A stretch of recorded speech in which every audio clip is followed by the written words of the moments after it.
go straight to the brain. And that's what we're doing today. We're going straight to headquarters. And our first lecture is called Healing the Mind. Some authors claim that all disease begins in the mind. I don't quite believe that, but I do know with some people the mind plays a major role, and with some people the mind plays a minor role. Everything that happens in the body affects the mind, and everything that happens in the mind affects the body. So what I'd like to do is I'd like to go inside the brain and look at how the basic functions on the way we think happens. So in the front part of the brain, it's called the prefrontal cortex. Pre meaning it's at the front. Frontal, again, it's at the front. Cortex. And cortex is a name given to the whole top of the brain. So with the prefrontal cortex, it's just this front third of the brain. And this is where our intellect is. This is where our reasoning powers reside. This is where judgment takes place. And this is where I call the most wonderful gift that I believe God gave to mankind. It is the will. And when you think about it, our decisions determine our destiny. And when you have a look at the functions of the prefrontal cortex, you can see that every decision we make, God designed that we make according to intellect, reason, and judgment. Unfortunately today, there are many things people are doing that are causing a compromise of the prefrontal cortex. So this is where we make our decisions. And I used a verse earlier in the week, it's found in 2 Timothy 1 verse 7, where God says, I've not given you the spirit of fear, but of power. We looked at how knowledge is power, of love, and a sound mind. What's a sound mind? I'd like to suggest that a well-functioning prefrontal cortex, where our intellect, our reasoning powers, and our judgment is working well, enabling us to make proper decisions, isn't that a sound mind? And because our decisions determine our destiny, we have to be very careful on our decisions. We don't choose what happens to us. No way do we choose what happens to us. But we choose our destiny by the way we respond or react to what happens to us. Now, it sounds very black and white, but it actually isn't. Something else comes into the equation, and that is our limbic system. And our limbic system is often called our e-brain or our emotional brain. They're our emotions. And God designed that our emotions, our thoughts, our feelings thread through the prefrontal cortex. I thank God every day that the devil can't read our mind. Don't you love that? And no one can read our minds. Only God can read our minds. Do you know what that means? When it comes into your mind, you have the choice. Are you going to utter it? Are you going to live it? Or are you going to say no?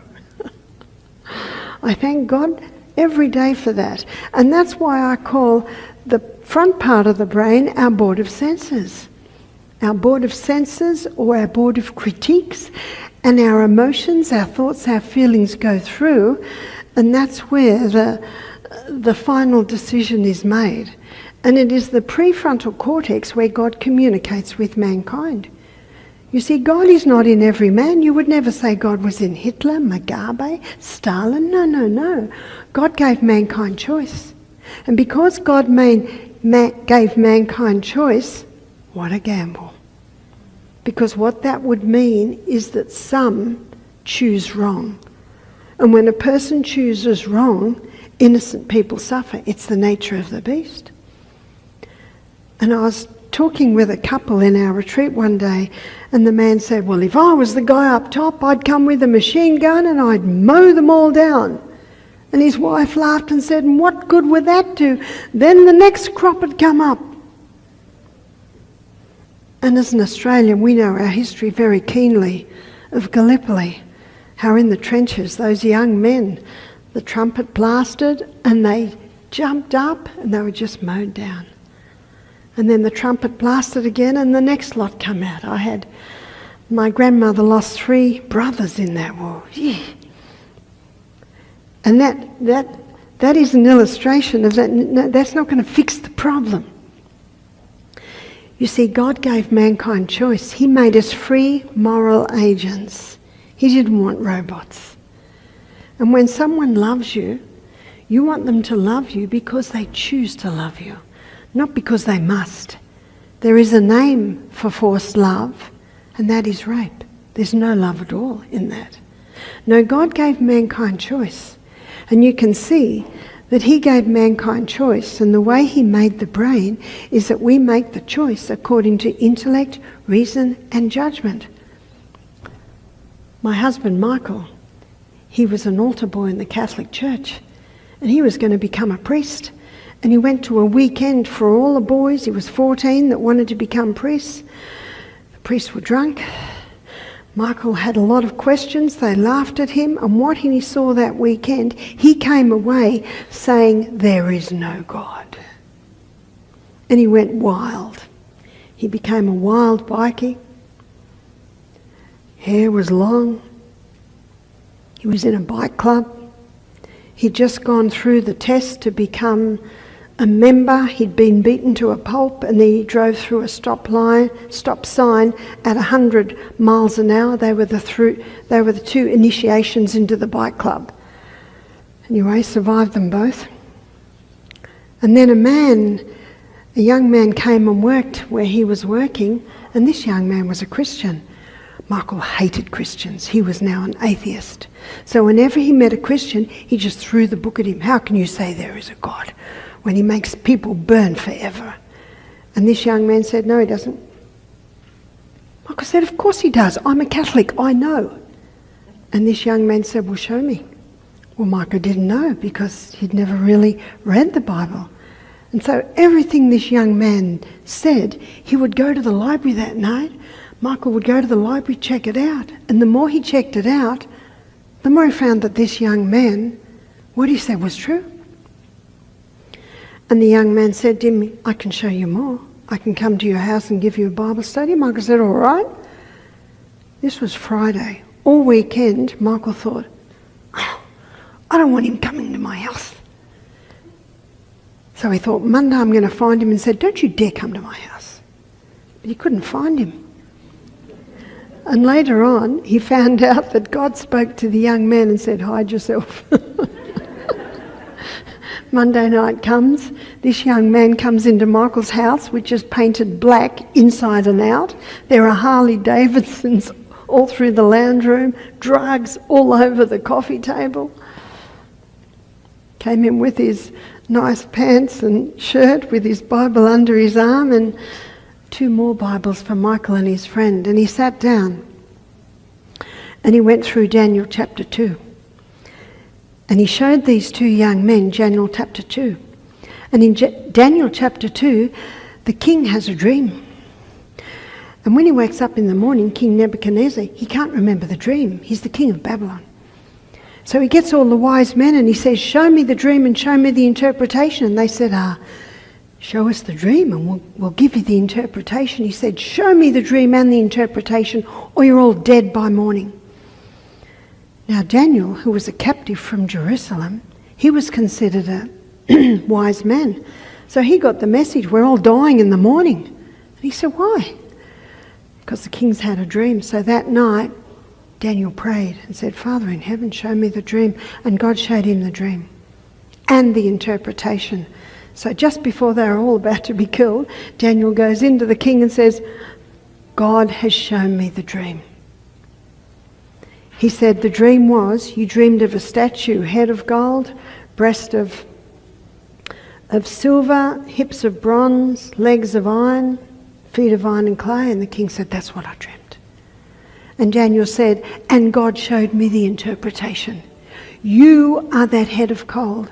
After you will come the Medes and Persians. They use a lot of silver. After you will become the Greeks. They used a lot of brass. After that will come the Romans. They used a lot of iron. And then the iron and clay are how we see Europe today. Strong countries, weaker countries. And then a stone hits the feet, and that's the second coming of Jesus. Michael couldn't believe his ears. He said, this must have been written after. Well, it really couldn't have been written after because we still haven't finished. So he went to the library and he discovered that the Dead Sea Scrolls were found in 1946, which perfectly supported it. The more Michael tried to disprove this young man, the more he proved him right. This young man was able to answer all his questions. So Michael said, all right, I'm going to give it 6 months. I'm going to become a Christian, but I'm only going to give it 6 months. Do you know, a week later, Michael's in bed in the next room, his friend's in the next bed, and they're talking. Unbeknownst to them, there's police outside about to raid their house. And this is what the police are hearing. Michael and his friend. Michael says, I'm going to continue my Bible studies. What are you going to do? I'm going to go to Bible school.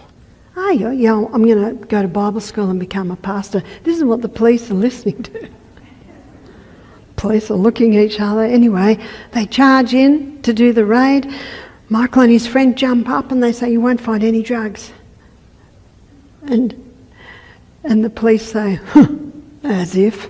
They pull the place apart. They don't find any drugs.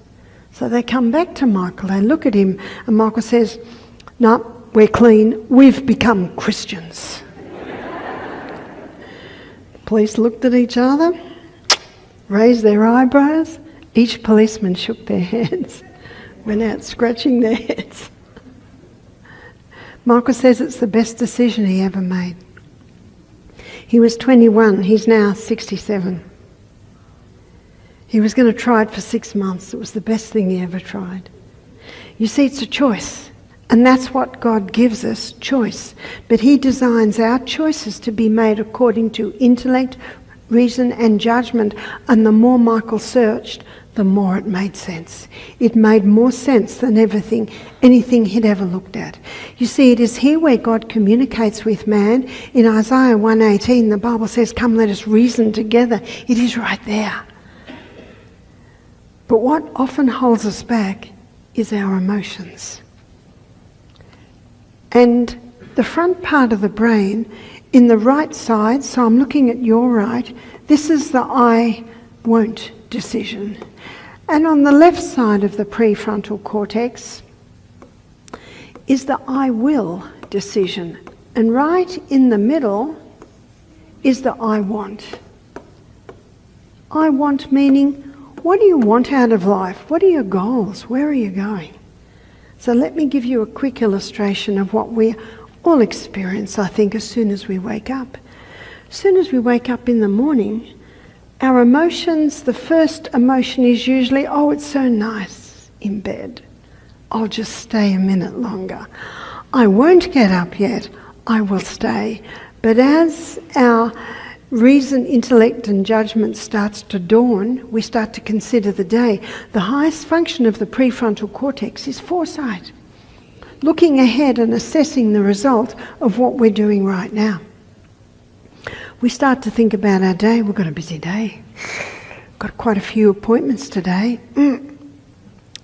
I need to get up. I need to exercise. I need to drink water. I need to have a good breakfast, because of what I want out of this day. That's foresight. Now, this prefrontal cortex is not fully developed until the age of 30. Looking historically, Jesus began his ministry at the age of 30. Young men traditionally weren't given of positions of responsibility until the age of 30. And when all my children, one by one, reached 30, I shook their hands. I said, congratulations, your prefrontal cortex is now fully developed. I said, yeah, Mum. I remember Peter did something silly when he was 25. I said, Peter, what are you doing? He said, Mum, my prefrontal cortex isn't fully developed. I said, that's why you need your mother. And that's why I say to adults, bind your children to your heart when they're young, so that they will make you their counsellor and guide, because they need someone with a fully developed prefrontal cortex. Oh, what an honour it was last week to have my 20-year-old granddaughter ring me and say, Nana, can I talk to you about relationships? Oh, what an honour. Do you know, many adults drive the young people away. You shouldn't be doing this. You should be doing this. You never nag because it never does any good. Did it do us any good? I know personally that the more I was pushed, the more I went the other way. When I was 16, I was to be bridesmaid for my cousin, and her mother and my mother, who were sisters, were talking about all these fancy hairdos they wanted me to have. So I went out and I cut my hair off. So it was half an inch all over. That was me. I remember. I remember. And so I never lowered my standard, but I made sure that I spent time with my children, time with my adolescents, time with my teenagers. And it says in James chapter 1, verse 19, let every man be swift to hear, slow to speak, slow to wrath. My father used to say, you got 2 ears, 1 mouth, use them in that proportion. Our children went out to work at a young age, 15, 16. They went into apprenticeships, they were homeschooled, so went out a bit earlier. They come home every weekend and I go for walks with them and let them talk, and sometimes some of the things they said made my hair stand on end, and God was giving me the strong impression, keep your mouth closed and listen. Because if I say, what do they now do? They close up. And who do you want them to talk to? You want them to talk to you. In fact, when we had a lot of teenagers, we used to, every Saturday afternoon, we'd go mountain climbing. Sometimes we'd have 6 carloads of teenagers, and Michael and I climbing up the mountains. That's why you've got to keep fit. And we'd all roll back into the house in the late afternoon, and they're all worn out. That's what we want. And we let them all stay the night, and we'd get extra blankets and, where do you want them? You want them with you. Yep. Because a lot of parents, they want the house just nice. They don't want those teenagers in their house. These are such important times. It's not forever. The day comes when they're all gone. People used to say to me, what are you going to do when they go, Barbara? I say, you want to see my list? Love it when they're there, love it when they go. And this is where you bind them to your heart and time. It's just doing things with them. That's why we climbed mountains. That's why when my son married a lady that had a little 3-year-old, I bought a scooter. And I started scooting everywhere with him and bind him to my heart. And then his mother wanted something from the shop, so we'd go into the shop and the little boy would say, I want that candy and that candy and that candy. And I squatted down, eye to eye contact. This grandma doesn't do that. See the smile? You know what the smile says? I love you. Let's buy apples and go home and make an apple pie. And he'd smile because I'm smiling. And he'd nod and we'd leave. And he didn't get anything. So we go home and we make an apple pie together. Do you know, that's what they love and that's what they remember. Yes, it takes time. And it's important to do an assessment of your time, because time is something that we can't make up for that lost time. It says in Ecclesiastes chapter 3, there is a season and a time for every purpose under heaven. Time to be born and a time to die. A time to plant and a time to pluck up that which was planted. It's important to value your time, because the prince on his throne and the pauper in the street, we all have the same time. And it's a priceless treasure. And many people lose that precious time because they go to bed too late and they get up too late. And I think it's 9:30 tomorrow morning. I'm going to be talking about all the amazing processes that happen in our brain while we sleep and how much sleep we need. And so what what compromises that prefrontal cortex? And you might be surprised at what I'm going to say, and you might not be surprised. It's sustain me.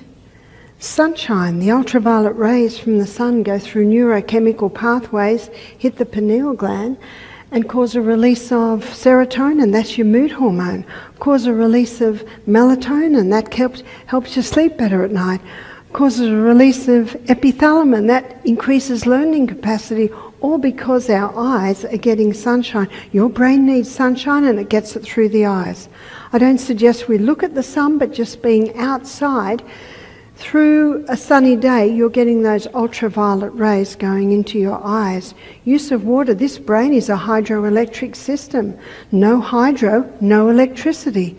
A person can develop negative thought patterns in a dehydrated brain. That's a little bit scary. Start early. Do you take your water to bed with you? As soon as you wake up, start drinking. Little by little by little, all through the day. Our brain needs water. And there's no reserve tank on the back. The only water that goes in is the water that we drink. Sleep. Dr. Matthew Walker, he shows that 10 nights of 6 hours sleep a night, 50% less cognitive performance, 50% less physical performance. 6 hours. Most people think 6 hours is pretty good. And when he'd finished writing the book, finished his study before he wrote the book, he was very disappointed with the conclusions. Why was he disappointed? He was hoping that the research would show, yes, 6 hours is pretty good. It doesn't. 8. It must be 8 for all the processes that happen in the night to be fulfilled. And tomorrow morning I'll show you how you can train your body back into that. Notice what I said. He was disappointed with the results. You see, 6 hours you feel okay. It's a deception. It's actually not okay. The next one is trust. Trust in God. Anxiety, discontent, remorse, guilt, distrust, all tends to break down the life forces and invite decay and death into the body. What are guilt, distrust, remorse? What are they? They are actually feelings. They are emotions. And we can accept those emotions or we can reject them. And one thing that frees us from these is the ability to forgive. Peter went up to Jesus and said, should we forgive 7 times? Peter thought that's pretty generous. Jesus said 70 times 7. What's that? 400 Anyway, a lot of times. In other words, we should never stop forgiving. Most people don't realise that forgiveness is a prefrontal cortex decision. It's not an emotion, it's not a feeling, because our feelings will tell us they don't deserve it. And that may be true, but it's got nothing to do with it. Use of forgiveness is the only prescription in the entire universe that has the power to break the chemical bonds of hostility, anger and hate. So in the book The Ministry of Healing, in the chapter Mind Cure, where the author says grief, anxiety, discontent, remorse, guilt, distrust all tend to break down the life forces and invite decay and death into the body, what does that mean? Well, Dr. Carolyn Leaf, who's a Christian psychoanalyst, she's written some recent books called Who Switched Off My Brain? She says the same thing, and she says it because research is proving today that when we entertain or cherish negativity, thorns grow. Physical thorns grow between the dendrites, and these physical thorns have the ability to damage the tissues. There's your psychosomatic diseases.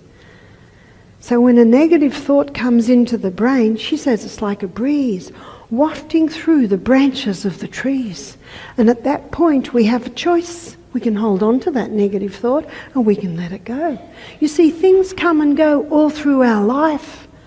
And we only become a victim to the negative experiences when we continue to dwell on them. that's when we hold on to them, and that's when the thorns grow. God's government is a government of freedom. Freedom's based on free choice. And we have a choice. We can hold on to it or we can let it go. And in Philippians 3:15, the Bible says, "This one thing I can do, forgetting the things which are behind, I reach forth to the things which are before. I press towards the mark for the prize of the high calling of God in Christ Jesus." What's the high calling of God? You find it in John 10:10. Jesus said, "I have come that they might have life, and that they might have life more abundantly." Life should be good. And if it is not good, we have to put the detective hat on and find out, why isn't it good? Well, I was abused 20 years ago. Well, leave it there. Leave it there. But the person that did that to me, forgive them. But they don't deserve to be forgiven. That's right. I agree, but it's got nothing to do with it. Because whether you forgive or not, they will never know. The only person that is affected by your forgiveness is yourself. Forgiveness cuts the chains that bind you to that painful past. Forgiveness gives you wings, gives you freedom, and it allows you to forget the things which are behind and reach forward. Dr. Carolyn Leaf shows that when we make the decision to forgive, because it's a prefrontal cortex decision, easy to make when that prefrontal cortex is well hydrated, well sunned, well slept, well nourished. When we make that decision, something happens. But this will only happen if we go to bed early, because it's the hours before midnight where the vacuum cleaner system of the brain, it's called the glymphatic system. And the glymphatic system is made up of glial cells, and the glymphatic system is the vacuum cleaner of the brain. Two things have to be present. We make the decision, the mental decision, I will forgive. Then we go to bed before midnight. And when those things are present, when those two things are present while we sleep, the glymphatic system comes along and vacuum cleans up all the thorns. What an amazing process. Look what science shows us today. Science shows us today that this decision to forgive doesn't want to rub them out, and we want them rubbed out. That decision, I'll keep my finger there we go. That decision to forgive has a physiological effect in the brain to vacuum clean up all the thorns.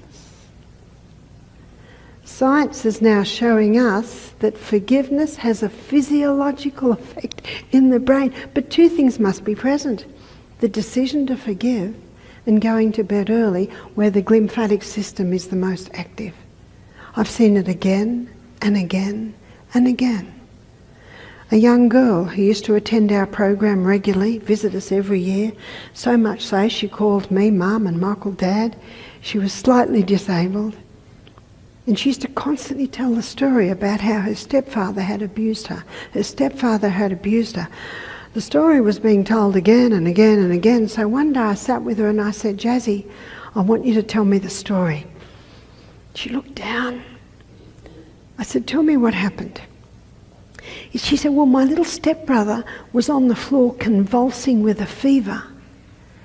And her stepfather was over him, and she walked in at the age of 15 and said, 'I'll handle this. I've done a first aid course.'" So we actually probably know the reaction of that man. He said, "Get out of here." And she got highly offended and left. That was the abuse that she talked about. I said, "Aha." I said, "Jazzy, can you understand that that man was very upset?" He was very upset. His little one was convulsing, and yes, you've done a first aid kiss, but he knows what to do too, and he want to handle this by himself. I said, have you forgiven him? Oh dear, she did not like that. She looked away. She got up and she left the room. The next day when I saw her, she went. She didn't want to come near me, didn't want to talk to me. So the next day I said, hi Jazzy. I went up, I said, Jazzy, have you forgiven? I said, you know, it'll only take a minute and it's going to help you, it's going to free you. I could see her still resisting. Body language tells a lot. I said, do you pray every day? She said, yes, Mum, I do. I said, do you pray, forgive us our trespasses as we forgive them that trespass against us? Oh, she said, yes, yes. I said, do you know what you're doing? You're saying, God, forgive me the way I'm forgiving my stepfather. She looked at me with shock. And she left.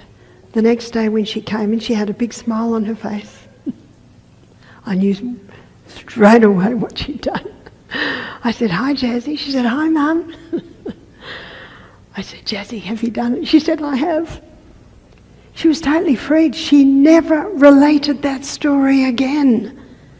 And yet for 10 years she'd been relating it every day, every day, every day. And that's why I sat with her and said, Jazzy, what's this about? We're going to do something about this. Because the fact is that every day when she told the story, what's happening to the story? It's actually getting bigger and bigger. The pathway's getting bigger.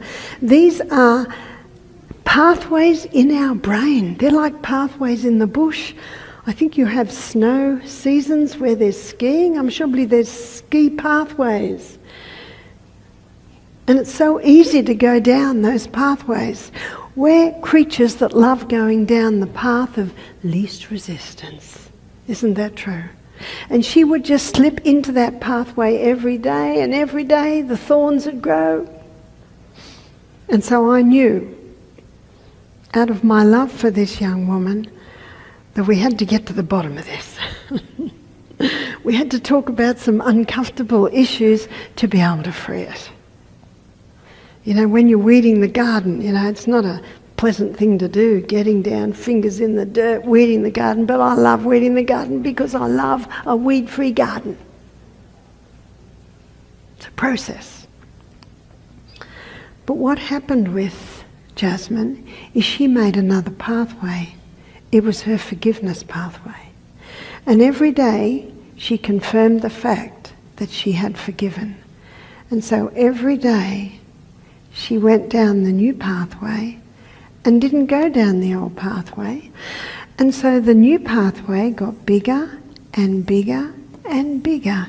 And it is now 10 years later and I've never heard her relate the story. She was freed. How long does it take before the new pathway is stronger than the old? 21 days. That's what the researcher says. 21 days of going down the new pathway and 21 days of not going down the old pathway, you got a bigger pathway. 60 days, it says, before it's in cement. Now, we heard some incredible music tonight, violin, piano.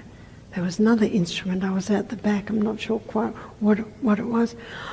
I'm sure that violinist didn't start playing that violin yesterday. Is that right? And it's the same process. Even musicians, when they learn a new piece, they've got to go over it and over it. And maybe after 21 days, they've got it fairly good.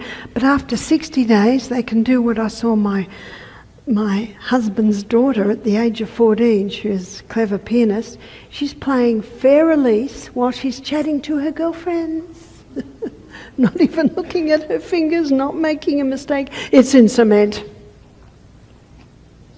It's the same process of learning anything new. And the research is showing today that there are 3 things that are the most potent in actually causing new dendrites. Every time you learn something new, you grow another dendrite. another dendrite, another dendrite. And this one nerve cell, and we have 1 trillion in our brain, it has the potential to develop 70,000 dendrites. That's one dendrite, and we have 1 trillion. Oh, the capacity of our brain. Oh, the tragedy that most people go through their whole lives, never fully accessing the full potential of our brain.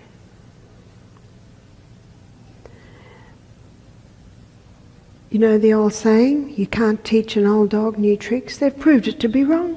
You can. It's as simple as this. If you say you can, you will. And if you say you can't, you're right.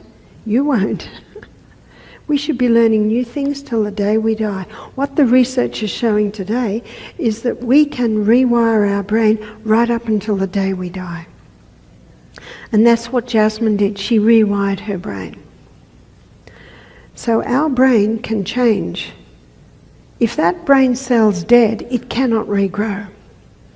But the research is showing since 1998 that given the right conditions, new brain cells can develop. And there are 3 shockers that shock the release of brain-derived neurotrophic factor, which is the protein that causes a release of new brain cells. What are the 3 shockers? Ending every hot shower with a quick cold. Have you tried it? Tomorrow afternoon we're going to look at our immune system, and you'll see that that's the biggest booster. So maybe by the day after tomorrow you'll be doing it. But it causes a release of brain-derived neurotrophic factor, which stimulates neurogenesis. That's new brain cells. Number 2, the second thing that causes a release of brain-derived neurotrophic factor, new brain cells, is fasting. So maybe have a day fast a week, or maybe 2 days fast a fortnight, or I don't know if you say fortnight, 2 weeks, or maybe 2 days a month, or time-restricted eating. Eating breakfast like a king, lunch like a queen, and supper like a pauper. Yesterday I had breakfast like a lunch, breakfast like a king. I had lunch like a queen, and I didn't eat again till breakfast the next day. So I had an 18-hour fast. That causes a release of brain-derived neurotrophic factor. So second one is fasting. The third one is the high-intensity interval training. When you're running for your life, that's a shocker. And that shocker causes a release of brain-derived neurotrophic factor. That's new brain cells. But I want to come back to the 3 things that are the most effective at causing new nerve cells. Yes, learning a musical instrument. Can you play a musical instrument? It's time to learn. Learning a new language. The house I had lunch in today, they always speak to their children in Romanian, so their children speak fluent Romanian and fluent English. What a gift to give an extra language. My son married a Finnish girl, and she speaks to her children only in Finnish, so his children speak fluent Finnish. He doesn't quite always know what they're saying. But what a gift to have another language. What's the third one? The third one is memorising Bible. There's a little book called Steps to Christ, and I think it's out there. And I read this on page 90. There is nothing more calculated to strengthen the intellect than the study of the Scriptures. There is no other book so potent to elevate the thoughts, vitalise the faculties, than the broad, ennobling truths of the Bible. If God's word were studied as it should be, men would have a breadth of the mind, a nobility of character, a stability of purpose rarely seen today. You can see why I had to memorise those 3. Do you know, I didn't read them and know them. I had to go over and over and over, about 21 days. And as you can see, now I got to 60 and it's in cement. So I cannot say it for a month and then say it, because those pathways are solid in my brain. Every time we learn something new, we learn another dendrite. We develop another dendrite. My husband, 15 years ago, went to learn to fly a helicopter. And his teacher said, I'm warning you, you're in your 50s. It's going to take a while. He said, I have got two students, both in their 50s. One's up to 60 hours, one's up to 40 hours. They still can't get the hovering. Michael said hovering is like trying to stay on a slippery rubber ball. It's very hard to hover. In fact, when they start to learn, the teacher's constantly grabbing the controls. Michael managed it in 20 hours. That's about the same amount of time that a 15-year-old will master hovering.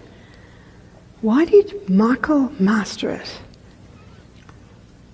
Well, there aren't many 50-year-olds that go to bed early, that drink 8 glasses of water a day, that don't do coffee, that don't do alcohol, that don't smoke cigarettes, that don't do any drugs, that eat a nourishing diet, that exercise every day, that have sunshine every day. Those sustain me principles will sustain us. I found a verse in the Bible for it. It's Psalm 55:22. Cast your burden upon the Lord and he shall sustain thee. He will never suffer the righteous to be moved. So Michael mastered it in 20 hours. He's got the same brain as us all. He was a bikie for a while. He partook of many drugs. But I'd like to suggest that he's been getting the brain-derived neurotrophic factor because he mastered hovering in 20 hours. The teacher couldn't believe it. I don't think the teacher will be flying helicopters much longer because he's such an alcoholic. And unfortunately, alcohol kills those brain cells. Do you know, it's such a gift that God has given us, this incredible brain. And it's really our responsibility to keep it. And when we keep it, when we look after it, it looks after us. But I'm going to give you a funny story to show you what happened with my husband. In 2020, it was against the law to hold a protest in Australia. So Michael held a protest every 2 weeks. Is it our right? It is our right. And the Bible says we ought to obey God rather than man. And Michael was protesting against the lockdowns, protesting about the mandates. Do you know, whenever a government comes with a mandate, that's not from God, because God's government is a government of freedom. So Michael went to speak in the protest. There were about 600 people, about 300 police. And the police saw that he was about to stand up and speak, so they came up and said, "Sir, if you speak, we'll arrest you." And Michael looked at them and said, "That'll be interesting." And he stood up and he began to speak. And they came up and they said, "Sir, stop." Michael said, "I haven't finished yet." Do you know the Bible says in Colossians 4 verse 6, "Let your speech be always with grace, seasoned with salt, that you may know how you ought to answer every man." I'd like to suggest at the age of 21, when Michael surrendered his prefrontal cortex to God, he allowed God to work in his life. And he was a man that was not prone to anger. And so they jumped on him and they started walking away with him. But he noticed that they weren't holding him very tightly. He told me that he decided to have a bit of fun. And he jumped ahead of them and went and ran. He ran. And he didn't run out of the stadium, he ran in and out the crowd. And the police couldn't catch him. Michael has white hair. He looks like an elderly gentleman, but what they don't realise is Michael and I run up and down hills every day. We do the high intensity interval training. They could not catch him. You know, they've got all this stuff on their belts. And Michael was just running in and out of the crowd. The crowd are cheering, whistling, taking video clips. And Michael thought, oh, better let them catch me. So he slowed down and they jumped on him. And one young policeman was pulling his hand back, and Michael said, "Stop pulling my hand back, you're hurting me. Don't be so disrespectful to an elderly gentleman." And the policeman said, "You shouldn't have run." Michael said, "It's my right." And isn't that true? It's our right. Anyway, they let him walk over, being very tight. They decided not to arrest him. They probably thought, we don't want this bloke in our jails. And they took him to a table where there was a policeman who was taking his particulars. And as he's standing there giving the policeman his name, his address, etc., etc., a guy came up beside him, and this guy was big, tattoos all over him, big beard, and he said to Michael, "Are they hurting you?" Michael said, "I'm okay." And then he said to the policeman, "You hurt him, you answer to us."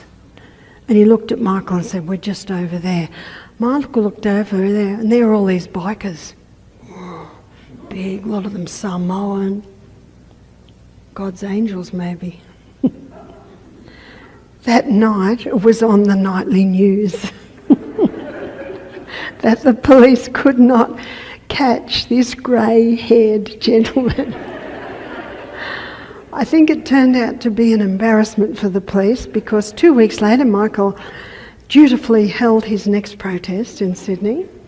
There were hardly any police and they all stood back. No one stopped them speaking.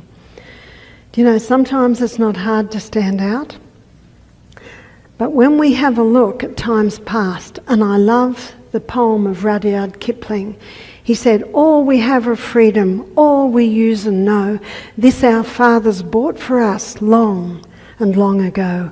Long forgotten bondage, dwarfing hearts and minds, this our fathers died to loose, shall be bound again." And so whenever we see these wrongs done to society, we are very thankful for men like my husband who make stands. Evil prospers when good men do nothing. I like to think that they couldn't shut the world down again. I hope not. I hope not. I hope that if they try to do that again, that we will stand. But my illustration was more to show that no matter what our age, we can be fit, we can be strong, and we can be enjoying life. Michael is the head of a political party in Australia. It's called HEART, Health, Environment, Accountability, Rights and Transparency. And isn't that what God wants us to stand for? But it's very important that we keep our prefrontal cortex strong by getting sunshine every day, by drinking adequate water, by going to bed early, by trusting in God, because the Bible says that He is able. In Ephesians 3 verse 20 it says, "Now unto Him who is able to do exceedingly abundantly above all that we ask or think, according to the power that worketh in us." Abstain from anything that would interfere with prefrontal cortex function. They're all the stimulants. That's the caffeine. That's the alcohol. That's the refined sugar. That's, even as we've looked at this week, a high wheat diet. Stop anything that would interfere with the proper functioning of the prefrontal cortex.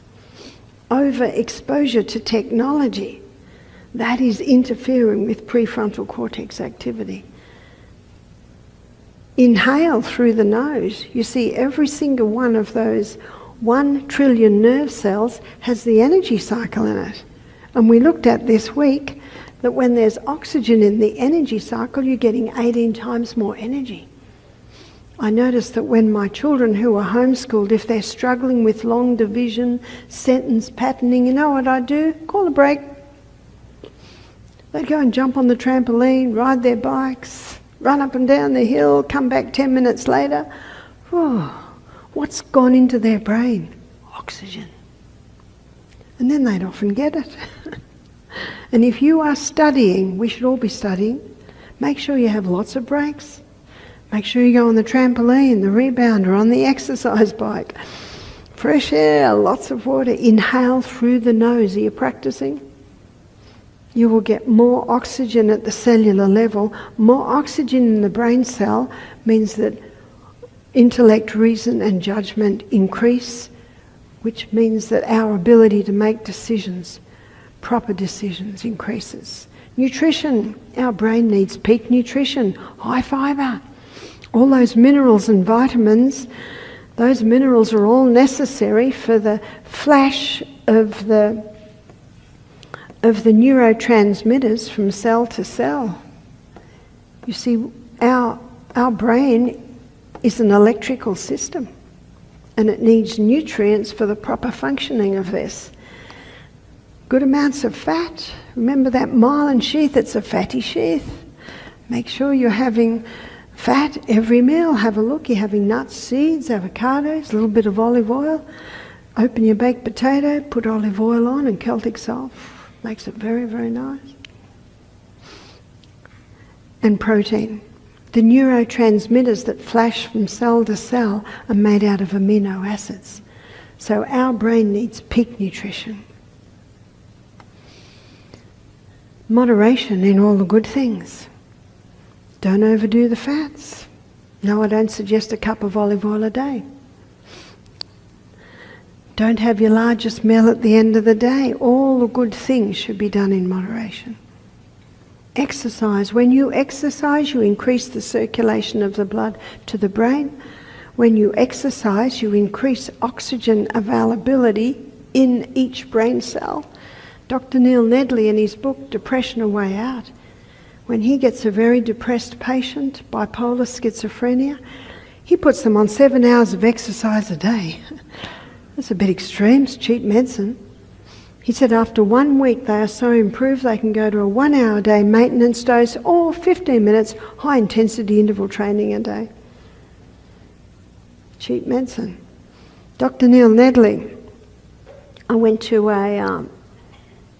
a conference that he was holding in Sydney 15 years ago. He said that he noticed a lot of his patients were on antidepressants.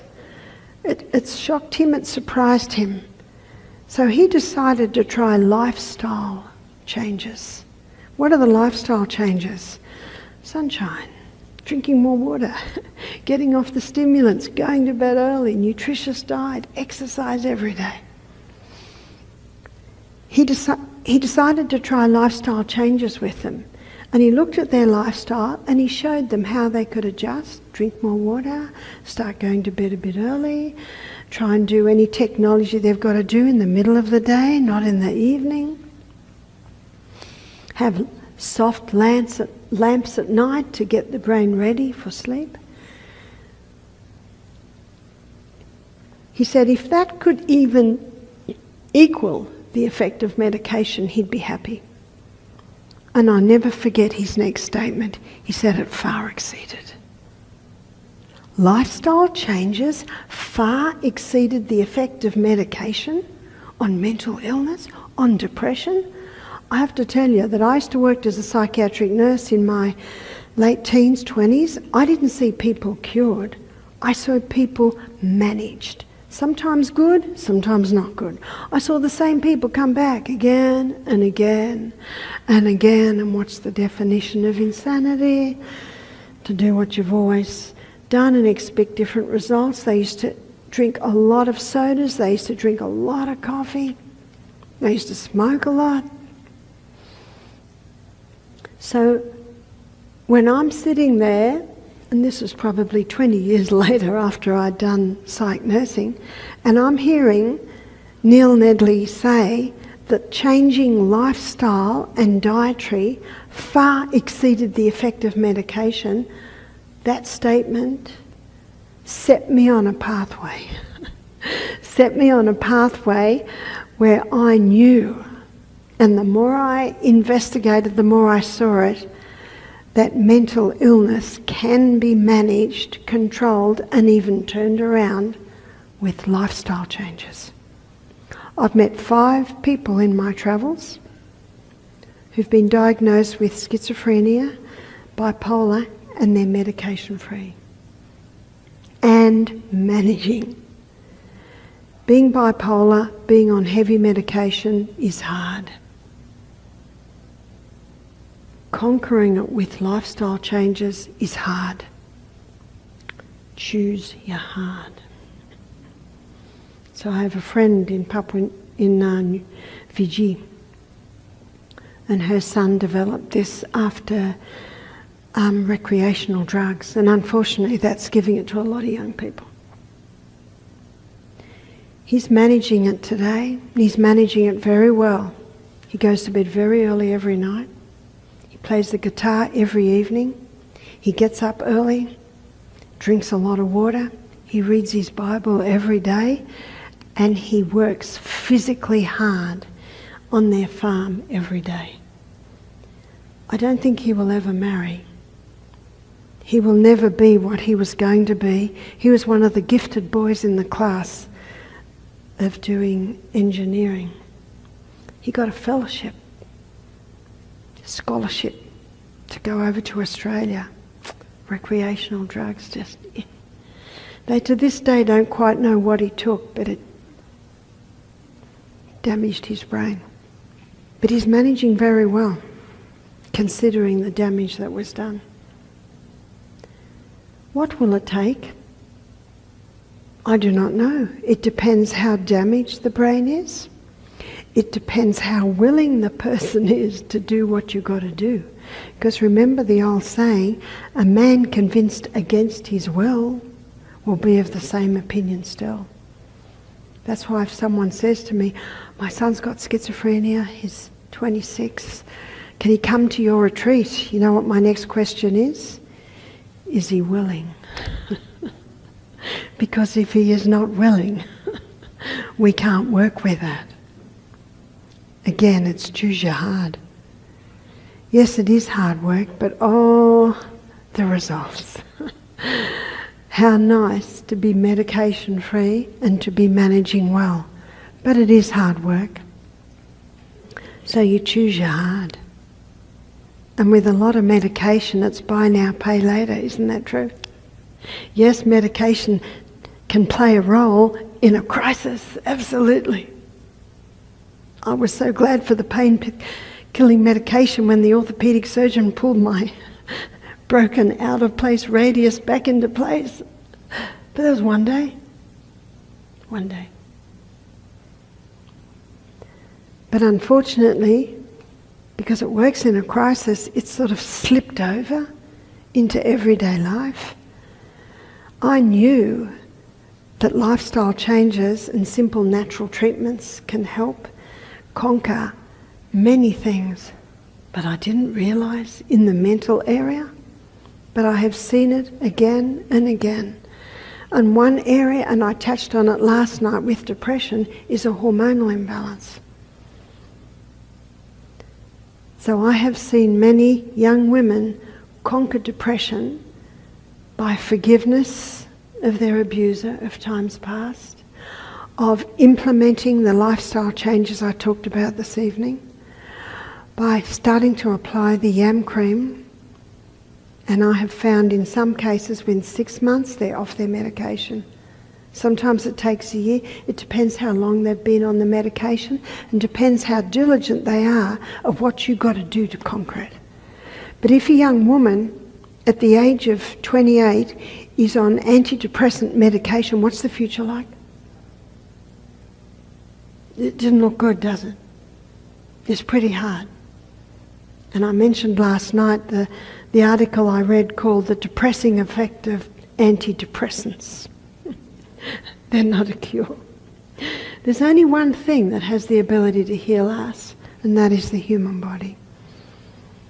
And it makes the most sense to heal the human body, whether it be mental, emotional, or physical, but to work with the healing powers that God put in this body.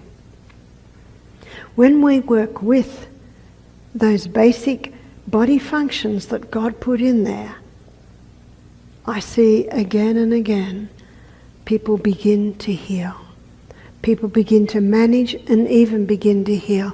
Much depends on the age, how diligent the person is to do what you've got to do, and also how damaged the body is, how serious is the condition. But no matter what it is, I found that there's always response. I read this one about a year ago, The School That Escaped the Nazis. Very interesting book about this teacher in the early 1930s who had quite an unusual school. She taught the children a lot of music, gardening, so there's a lot of extracurricular activities. But she saw the writing on the wall, and so she took her school to England. And after that, she was instrumental in arranging trainloads of Jewish children out of Poland and out of Germany. And she also was instrumental with a whole team of people in arranging foster parenting for these children, because the parents saw what was about to happen. And she kept these children busy. These children have just lost their parents. They knew they might never see them again. She just kept them busy. Gardening, flower gardens. Isn't it wonderful that the Creator God gave us the ability to create? Music, musical instruments. They also built this beautiful amphitheatre in the garden and planted rose bushes and got the neighbours to come, and they would put on musical performance. They'd grow their vegetables and sell them to the neighbours. She kept them very busy. Then they had to move to North London because the war came and the bombing was happening in South London. And when they moved to this old house, the children helped to renovate the house. Kept them busy, busy, busy. And then the war was over and they were able to go back to their original house that the army had been in, and the army didn't look after it very well. So once again, the children made teams and they fixed the house and revived their gardens, kept up their music. Then she started getting children from Auschwitz. And a 12-year-old boy came, and she could see that this little boy had been through terrible times. And the little boy was told not to talk about it. And the little boy said, I don't want to talk about it because I relive the horrors. And what does psychiatry say to do today? You've got to talk about it. But what does the Bible say? Philippians 3:13, this one thing I can do, forgetting those things which are behind. I reach forth to the good things. I'm not interested in digging up graves. What's in them? Dead, rotten things. Let them lie. Every now and then the little boy would say something like, when they were lined up for lunch, the last time I lined up, every 10th person was shot. I was number 9. They just kept him busy, kept him busy. They got a few more children, same thing. Do you know those children healed? They healed and they became prominent members of society. And they healed through creation. By creating music, by creating gardens, by creating vegetables, by renovating the house, she just kept them busy. One of the men went back to Germany and he became a speaker and a guide in the museum. And he had healed to the point where he could talk about what he'd been through because he'd been able to forgive. When you forgive, you cut the chains that bind you to that painful past. But if you continually relate the pain, you actually bind it to you. And it's a heavy load. It's a heavy load when we continue drag that painful past with us. Forgiveness cuts the chains that bind you to that painful past. And remember, when you forgive, you don't have to feel like it. How could you? The pain goes too deep. But every day, as you confirm your forgiveness, the pain gets less and less. And that's what they found in the school that escaped the Nazis. Beautiful story. And you know, as those children grew and started to take prominent roles in society. Every holidays they come back to the school. They come back because it had such warm memories for them. Things to think about, but again I love the way these stories, they illustrate the Bible principles. And remember, God said, I have come that they might have life, and then they might have life more abundantly. John 10:10. Life should be good. We're going to have a break now, and when we come back we're going to look at how you can prevent Alzheimer's.